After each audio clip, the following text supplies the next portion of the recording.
Muito boa noite a todos os telespectadores da TV Liberdade que nos assistem nessa noite. Fica aqui minha gratidão pela oportunidade. Quero também cumprimentar o Nardo Borceles. Muito prazer, é uma alegria reconhecê-lo.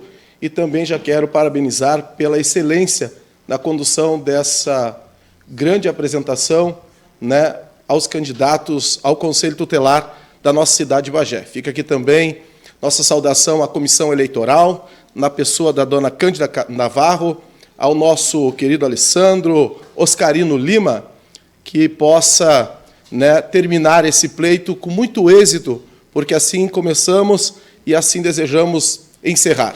Também quero parabenizar a todos os candidatos que estão concorrendo ao Conselho Tutelar.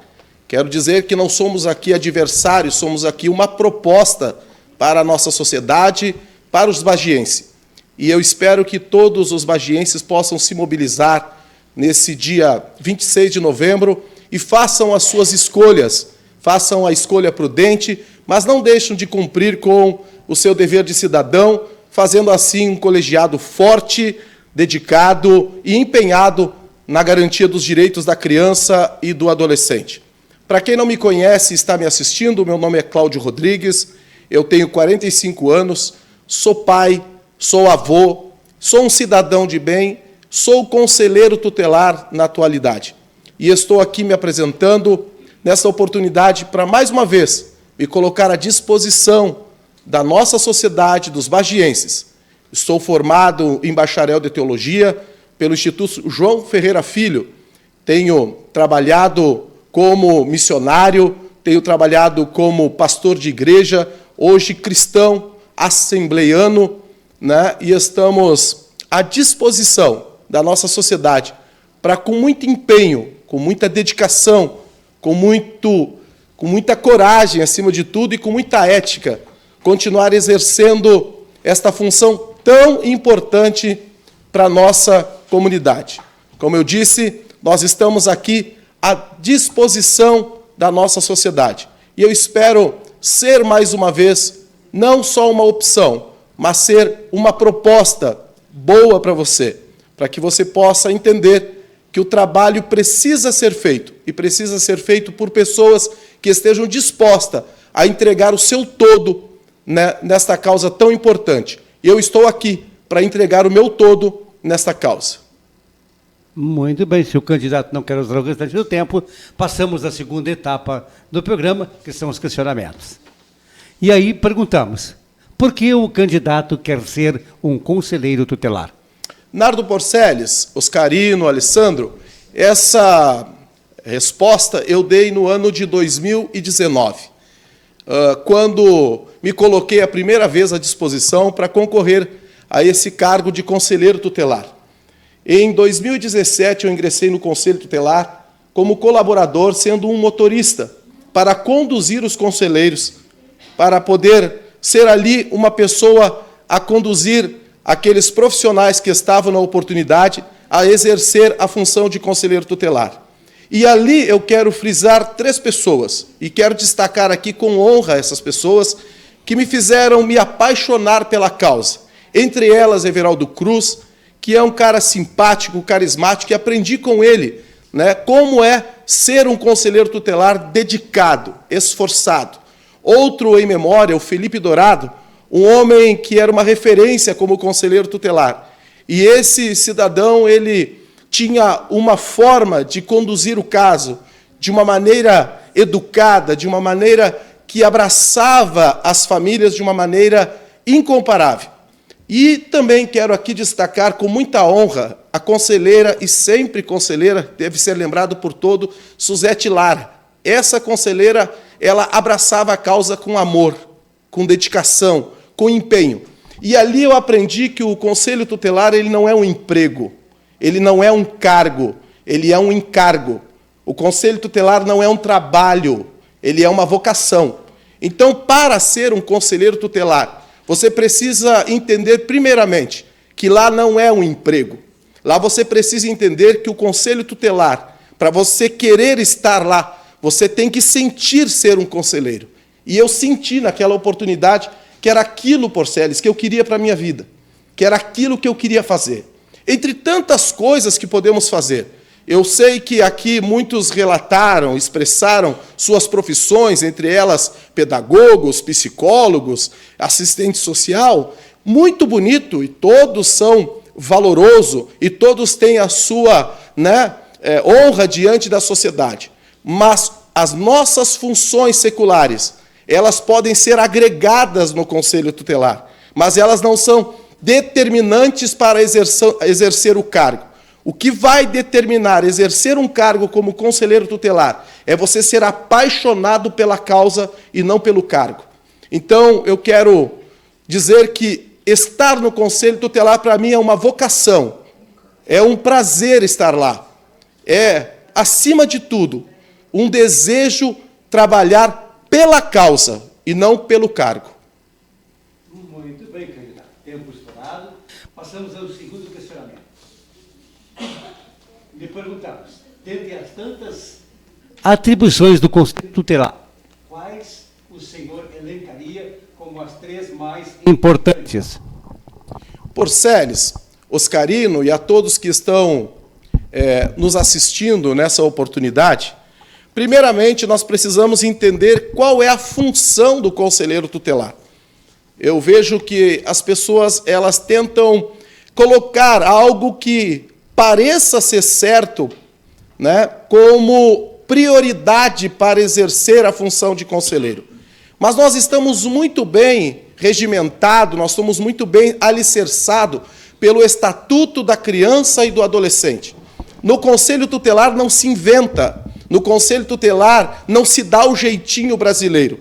No Conselho Tutelar se aplica aquilo que está determinado dentro das leis do ECA. E nós precisamos entender qual é a função do Conselho Tutelar. Lá no artigo 98 do Estatuto da Criança e do Adolescente, eu quero ler para você o que diz sobre a garantia do direito da criança e do adolescente. No artigo 98, e no primeiro inciso, vai dizer que por ação ou omissão da sociedade ou do Estado, o Conselho Tutelar vai atuar. Segundo, por falta, omissão, abuso dos pais ou responsável, o Conselho vai atuar. Em razão da sua própria conduta, o Conselho Tutelar vai atuar. Então, o Conselho Tutelar, ele não tutela a criança, ele não tutela adolescente, ele tutela as leis. Quando as leis não são cumpridas, quando os direitos não são oferecidos para a criança e o adolescente, o Conselho Tutelar, ele tem o poder de intervir e lembrar tanto a sociedade, tanto o poder público, que chamamos de Estado, que tem a obrigação de cuidar dos seus, principalmente dos mais necessitados e os indefesos, que são as crianças e adolescentes. O Conselho Tutelar tem que pressionar a sociedade omissa, que não vê quando uma criança, ou vê quando uma criança está sofrendo alguma opressão e não se posiciona. O Conselho Tutelar tem essa obrigação. O Conselho Tutelar, quando a família é omissa, quando a família ela deixa de cuidar e tratar, o Conselho Tutelar está lá na família, sim, não para tirar o direito da família, não para tirar a autoridade da família, mas para dizer para ela que aquela criança, além de pertencer a ela, também pertence a um Estado, a um futuro para nós mesmos, e também em razão da sua própria conduta. E aí chega o momento que o Conselho Tutelar tem a sensibilidade de pegar o adolescente e explicar para ele, não é assim que funciona. Tudo tem uma forma, um jeito e uma maneira. Muito bem. Passamos, então, ao terceiro e último questionamento. Qual a contribuição que o Conselho Tutelar pode dar à sociedade bagense no seu entendimento? Nardo, essa é uma das respostas mais tranquilas de se dar. Porque, na verdade, o Conselho Tutelar ele não vem dar, ele já está dando. Desde a sua criação, em 13 de julho de 1990, quando foi criado o Estatuto da Criança e Adolescente, o Conselho Tutelar ele já vem trazendo um peso sobre a sociedade. Isso foi criado porque havia uma grande necessidade que houvesse algo que trouxesse um equilíbrio para aqueles, ou um sinal de alerta, de advertência, para aqueles que levavam, como um exemplo, as pessoas que dizem hoje, naquele tempo eu apanhava, naquele tempo eu era espancado, e hoje eu estou assim, e porém eu estou vivo. Isso não existe mais, porque muitas coisas daquele tempo, né, geraram traumas nos cidadãos de hoje. Temos hoje pessoas adultas traumatizadas e estão traumatizando outras crianças porque sofreram na sua infância. Eu tenho 45 anos, Nardo, e na criação do Estatuto eu tinha 6 anos de idade. Eu venho de uma família humilde de 11 crianças. Eu venho de uma família onde teve que ser criado pela bondade dos outros. Mas eu vi muitas vezes, até dentro da minha própria casa, né, nós sofrermos humilhações, espancamento, trabalho escravo. E não estou julgando os méritos dos meus pais, a maneira com que eles nos criaram e tendo isso como um crime. Mas isso não cabe mais para o nosso tempo. Já não cabia para o tempo passado, já não era certo no tempo passado. Mas a lei, o estatuto, o conselho tutelar, ele veio para trazer limite. Ele veio para colocar uma barreira entre o abusador e a criança. Ele veio para colocar uma barreira entre o agressor e uma criança, para que as nossas crianças não se criem traumatizadas. Eu venho da superação de bairros, eu venho da superação de conviver com pessoas, né, violentas. Então, eu sou uma pessoa que superei tudo isso, mas outros não superaram. E nós temos que entender que o conselho não é o vilão da sociedade. O conselho, ele não veio para ser um órgão que venha trazer problema para a sociedade. Pelo contrário, ele veio sim para que as nossas crianças, os nossos adolescentes, não se criem traumatizados por conta da violência, por conta das agressões, por conta dos abusos. Então, o Conselho Tutelar, ele já faz um papel fundamental dentro da nossa sociedade, dentro da nossa cidade. Tempo esgotado, candidato.